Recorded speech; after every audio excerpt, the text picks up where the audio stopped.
student classmates. I am Ruby Jane Rosales from Pitalat IA1B, also the little teacher of Study Hub number 7. So my role in this video presentation is to introduce my peer group and their assigned topics.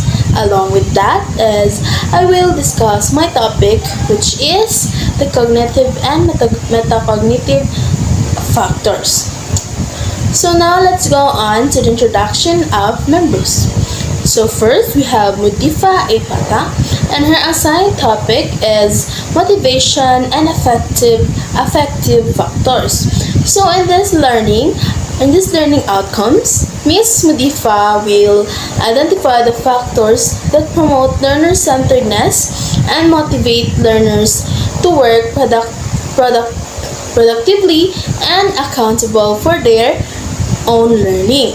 So next is Mr. Faikon A. Banin, and his assigned topic is developmental and social factors. So in these learning outcomes, Mr. Faikon will reflect on how developmental and social factors can influence learning environments to promote fairness, respect, and care. So the third is Miss Danica May Francisco. Also, her assigned topic is individual differences. So in this topic, she will be discuss the three following. Number one is individual differences in learning, two learning and diversity, and the three is standard and assessment. So last is Miss Honey A. Bais. So her topic is legal and policy framework and learner-centered teaching. And so that is my members. So before going to my next topic, let's have first the recap of previous topic, which is the learner-centered teaching, foundation, and characteristics. So in this, we have discussed the 5 dimensions of learner-centered teaching, which are the function of content. So second is the role of the instructor, and the third is the responsibility for learning, and the fourth is the purpose and processes of assessment, and the fifth is the balance of power. So this time we will go on to the main topic entitled Learner-Centered Psychological Principles. So in this topic, there is 5 principles. So these are the cognitive and metacognitive factors. Second is motivational and affective factors. Third is developmental and social factors. Third is fourth is individual differences, and the last is legal and policy framework and learner-centered teaching. So, but before we discuss that, first let me discuss to you the learning objectives. So by the end of the lesson, learners will be able to analyze and apply learner-centered psychological principles. Next is identify the cognitive and metacognitive factors. And the third is recognize the impact of motivational and affective factors on the learners. And the last is understand the legal and policy framework. So now, let's go on to my topic, which is the cognitive and metacognitive factors. So what is cognitive and metacognitive?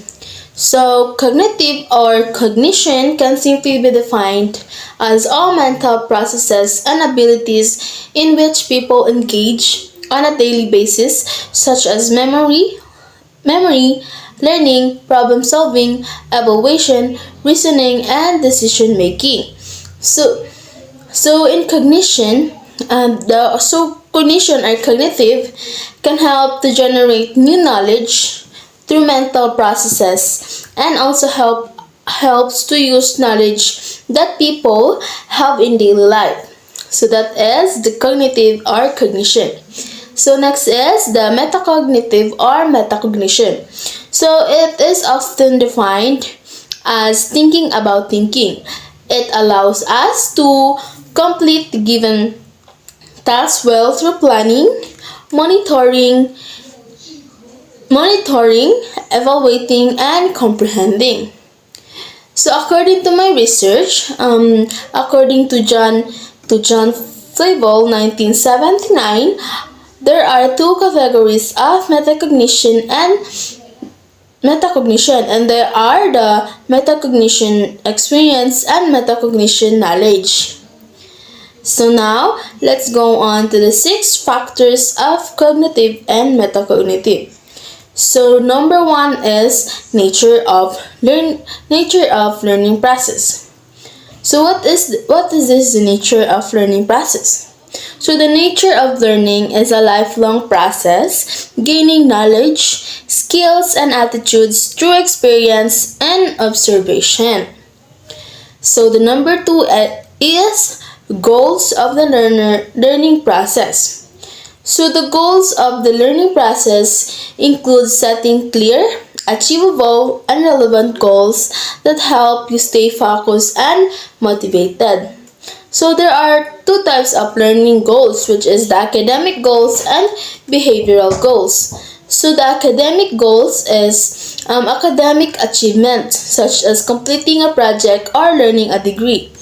And the behavioral goals is social conduct and behavioral management goals, such as being more patient with peers. And the number 3 factors is construction of knowledge. So what is construction of knowledge? So knowledge construction is the process of building new understanding by actively engaging with information and experiences. So it's a key part of learning and is often considered a critical thinking skills. That's the construction of knowledge. So the 4th is strategic thinking. So it is a way of thinking that involves analyzing situations, anticipating challenges, and developing plans to achieve goals. So it's a valuable skills that can be used in both personal and professional life. So the 5th is thinking about thinking. So this is familiar to you, right? So thinking about thinking is called the metacognition, right? So it's a process of being aware of your own thoughts, processes, and using that awareness to improve your learning. So the last factors is the context of learning. So the context of learning is the environment where learning takes place, including the people, activities, and resources involved. It's the set of conditions that influence how and what learners learn. So, and that's all. I hope you learned something from my report. And the next presenter is Miss Mudifa Ipata, and she will be discuss the motivational and effective factors. Thank you. Hi everyone, I am Mudifa Ipatta and I am the second presenter of the study hub number 7. So now I am going to continue the topic of Ruby Jane Rosales, and her topic is cognitive and metacognitive factors. And today I will discuss to you my topic is motivational and effective factors. So, these are factors that influence how motivated we are and how our motivation affects the effort we put into task and learning. So, motivational and effective factors are things that affects how motivated we feel and how much effort we put into task. So this can come from inside us, like personal goals, or outside, like rewards or support from others. Okay, motivation affects how hard we work, how long we keep going, and how well we do things. So for example, a student who loves art is motivated by their interest in painting. This makes them want to practice and get better at it, showing how motivation affects their efforts and progress. Okay, in short, motivation helps decide how much effort and determination we put into reaching our goals. Okay, we have here number 1, motivational and emotional influences.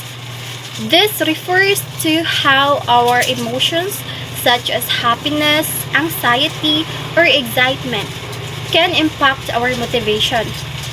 Positive emotions can increase motivation and effort, while negative emotions can decrease it, although sometimes they can push us to work harder under pressure. So the number 1 that I'm going to discuss to you, motivational and emotional influences. So we have here positive emotions positive emotions. So what is positive emotions? Positive emotions like joy and excitement help people feel motivated and put in more effort. Okay, for example, I will give you an example. Someone who loves painting will happily spend hours practicing, improving their skills and creativity because they enjoy it. Okay? The second one is negative emotions. So what is the meaning of this? Okay, negative emotions like anxiety can reduce motivation, but sometimes a little stress can push people to perform better. Okay? Too much anxiety, however, can cause people to avoid tasks. Okay, for example, a student might feel anxious before an exam, but that stress can motivate them to study harder. Okay? If the anxiety is too strong, though, they might procrastinate and not study at all. Okay? Not study at all. Okay, the third one is emotional regulation. So what is emotional regulation? Being able to control negative emotions like frustration helps people stay focused on their goals. Example. Okay, I will give you an example. Okay. For example, a person working on a difficult project might feel frustrated. Okay. But if they control their emotions and focus on solving the problem, they are more likely to finish the project successfully. Okay? The fourth one is social support. Okay, I'm going to explain the social support. What is social support? Encouragement from friends or family can boost motivation and help people stay focused on their long-term goals. Example. Okay, for example, a runner training for a marathon might feel tired or discouraged, but support from friends cheering them on can make them more motivated to keep going. So that is the example. Okay, now let us proceed to the number 2. Intrinsic motivation to learn. Okay, what is intrinsic motivation? Okay, this is when you are motivated to do something because you find it interesting or enjoyable. Okay? Rather than doing it for external rewards like grades or money. Okay? It comes from within and drives you to learn or work on things you care about. Okay? That is the intrinsic motivation to learn. So those type intrinsic motivation. So I am going to discuss the first one under extrinsic motivation to learn. Number one is curiosity and interest. So, okay, I will explain it. Meaning, people are naturally curious, and when they are interested in something, okay, they want to learn more about needing outside rewards. Okay, for example, a student interested in space exploration will be motivated to read books and watch videos on the topic just because they enjoy learning, or okay, they enjoy learning about it. Okay, that second one is autonomy and control.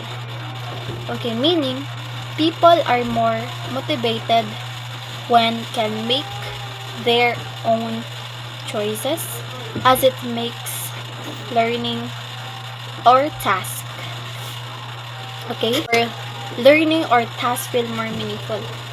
For example, an employee who can choose which projects to work on is more likely to put in more effort because they have control over what they do. Okay, the third one is mastery and competence.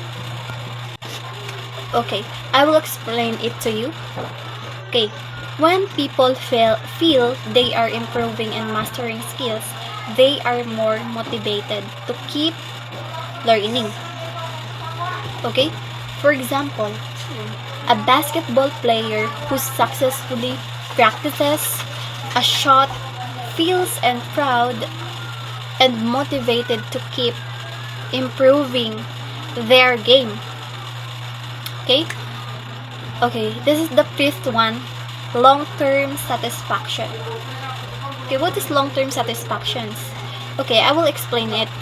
Intrinsic motivation leads to long-term happiness and personal growth because it's driven by internal satisfactions, not external rewards. Okay, I will give you an example. For example, a musician who plays for the love of music will keep practicing because they enjoy it. Okay? Not because they expect recognition or rewards. Oh, yes. Okay. Now, I'm going to proceed to number 3. Effects of motivation on effort. Motivation affects how much effort you put into something. Okay, if you are motivated, you are more likely to put in consistent effort, persist through challenges, and work at higher quality level. Motivation helps you focus and achieve your goals over time. Okay? Effort and persistence. Effort and persistence. Motivation determines how much effort people put into their goals, how long they keep working on them. Okay? Even when faced with obstacles. Okay, I will give you an example. For example, an athlete motivated to win a champion will keep training.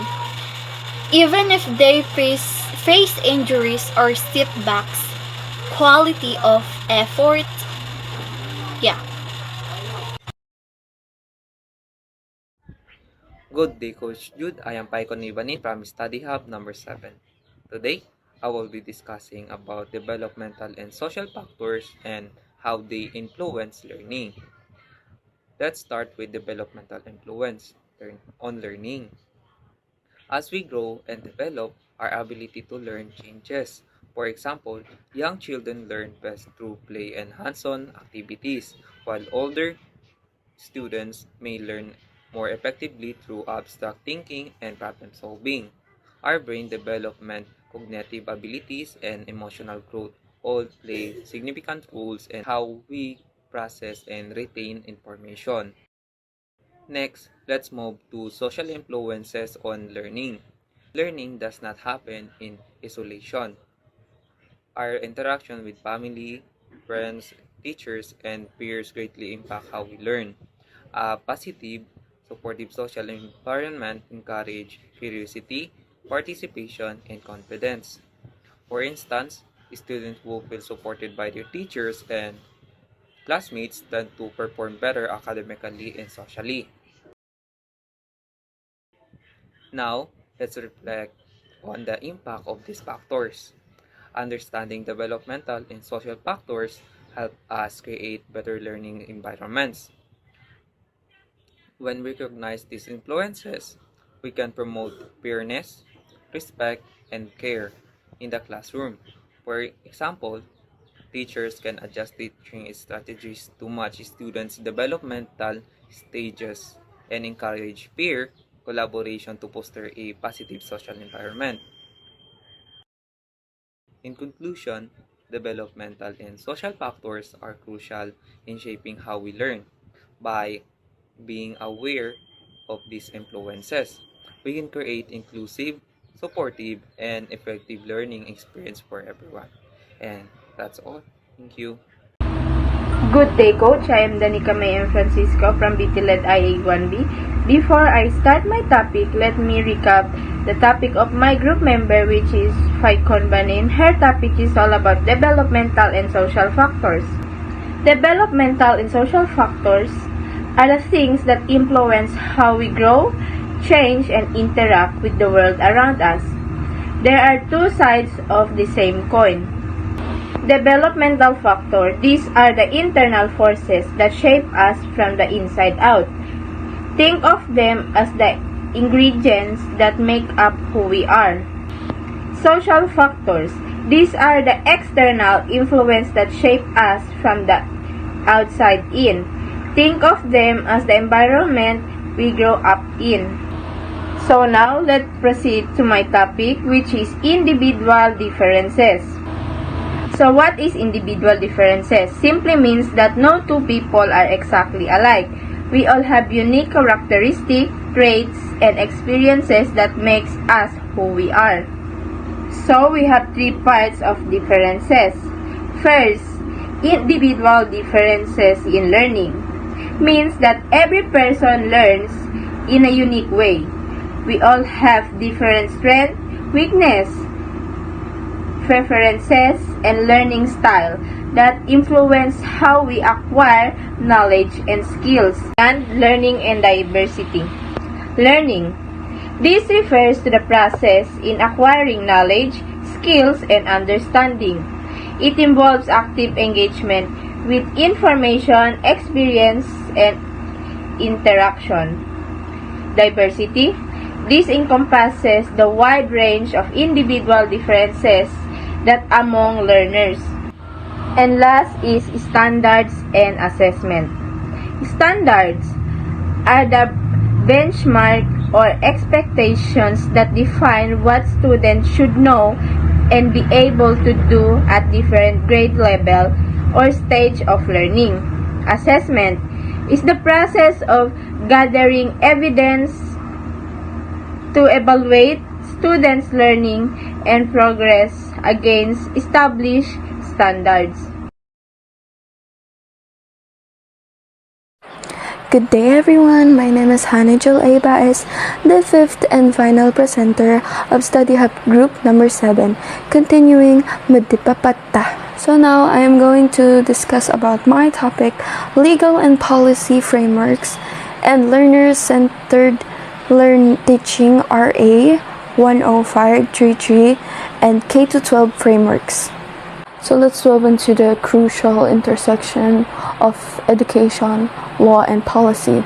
We'll examine the legal and policy frameworks underpinning the learner-centered teaching in the Philippines. So the educational landscape is consistently evolving, and at the heart of this evolution is a shift towards learner-centered pedagogy. This approach prioritizes the individual's needs and learning styles of students, moving away from traditional teaching-centric models, but this shift requires a strong legal and policy foundation. That foundation in the Philippines is built on two key pillars, which is RA 10533 and the key K-12 frameworks. Republic Act 10533, also known as the Enhanced Basic Education Act of 2013, significantly reformed the Philippine basic education system. So this landmark registration mandated a 12-year basic education cycle, expanding the curriculum to include senior high school. So Republic Act 10533 paved the way for a more learner-centered approach by emphasizing the development of critical thinking, problem-solving skills, and creativity of the students. So it's essential for success in the 21st century. So by complementing RA 10533 is the K-12 basic education curriculum. This framework provides the detailed structure and the content for the 12-year basic education program. It's designed to be more flexible and adaptable to the diverse needs for learners, promoting active learning, collaboration, and personalized instruction. The combination of RA 1055 and the K-12 framework provides the legal and policy backbone for learner-centered teaching in the Philippines. This approach is vital for equipping students with the skills and knowledge they need to thrive in. However, successful implementation requires ongoing support, training, and resources for teachers, ensuring that they are equipped to deliver effective learner-centered education. And that is all that I will include in my topic. So the learning takeaway point that we have for each topics are: number 1, cognitive and metacognitive factors. Here we have learned about understanding the learning process, setting goals, constructing knowledge, and applying strategic thinking are crucial for effective learning. So metacognition, thinking about thinking, enhances self-regulation and learning efficiently. So number 2, motivational and affective factors. Intrinsic motivation and positive emotional influences significantly impact learning and effort. Understanding these influences helps create engaging and supportive learning environments. Number 3, developmental and social factors. Learning is profoundly shaped by developmental stages and social interactions. By creating fair, responsible, and caring learning environments that account for these factors is essential. Number 4, individual learning. So we have learned that this recognizing and catering to diverse learning styles and needs is the key to inclusive and effective teaching. Standards and assessments should reflect their diversity.